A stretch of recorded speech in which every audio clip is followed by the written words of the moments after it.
শিক্ষকসকলৰ কাৰণে ডাঙৰ খবৰ। হয়, আপোনালোকে ঠিকেই শুনিছে।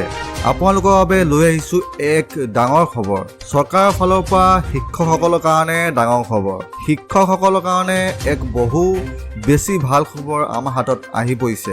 দূৰণিত চাকৰি কৰা শিক্ষকসকলৰ কাৰণে আহিল এক ভাল খবৰ। ছেক্ৰেটাৰী গভৰ্ণমেণ্ট অফ ইণ্ডিয়াৰ দ্বাৰা এখন নটিফিকেশ্যন জাৰি কৰা হৈছে, য'ত অসমত শিক্ষকসকলৰ কাৰণে কোৱাৰ্টাৰৰ ব্যৱস্থা কৰিবলৈ কোৱা হৈছে।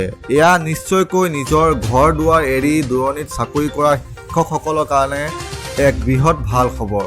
আপোনালোকে যদি আগলৈ সময় আঁতৰ ষ্টাইলত এনেধৰণৰ ইনফৰ্মেশ্যন পাব বিচাৰে তেন্তে মোৰ চেনেলটি ছাবস্ক্ৰাইব কৰিবলৈ নাপাহৰিব।